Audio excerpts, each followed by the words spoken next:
So here in round 21, the Austrians finally took Spain. No Americans there. They took Bordeaux. They moved into Paris with the Germans, and more coming.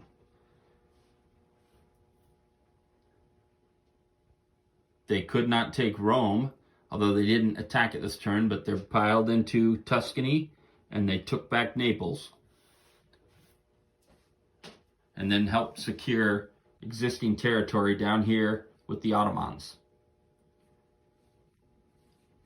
The Germans purchasing 16 infantry, fighter, artillery, and a sub. Once again, attacking into Paris. That's 11, 12, 13 infantry moving in, plus what's already in there. Another tank, couple artillery fighter against everything that's in Paris here. The Allies actually have 6 fighters compared to, it looks like 6 fighters for Germany. So we'll roll that out first and see how it goes. I may not continue after this attack. It just looks inevitable. There's nothing the Americans can do. They can land in Portugal, but they're going to get swallowed up. They could land down here in Morocco, try to build up, but how much longer could Paris hold if they're down there doing that? Yes, we took Rome back. The Italians got some units, but they're only going to add 2 units to that. And the Britons and the Americans simply can't transport over there to help them. Americans have to go through this mess, and there's nothing even over here. Everything they had landed in Spain and got swallowed up.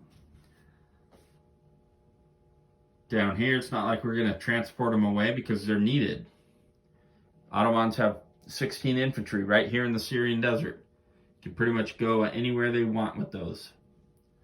So we'll see what happens after this attack into Paris, and we'll go from there. Okay, in round 21 of Axis&Allies 1914, I am conceding this game. The Germans, in their last attack into Paris, have 5 infantry left. That's more than they've had in the last 3 rounds when they attacked. Plus, they didn't even hit any of the Austrians. So the idea was that the Austrians would be able to strike out into Brest, or at this point, the Germans could.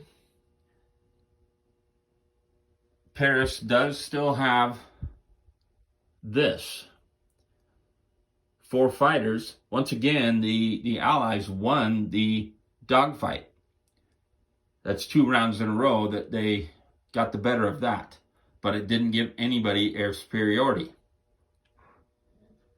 But there's just nothing that the Allies could do. It is inevitable, and I never even branched out with these naval units here for Germany. Not really sure what a good Navy strategy is with the sea mines and the way it works. It's hard to attack into somebody else's home base. You know, these territories down here, the Austrian sea zone of 18, when it looked like the Allies had a clear advantage, couldn't clear it. It was just too much attention that had to be paid there to try to clear it. And when the Austrians had a little bit more money, they'd just throw a little bit into it. I think earlier in the game, holding onto Egypt by the Allies was key. And the British ended up putting pressure, and for a couple rounds were in Constantinople attacking it.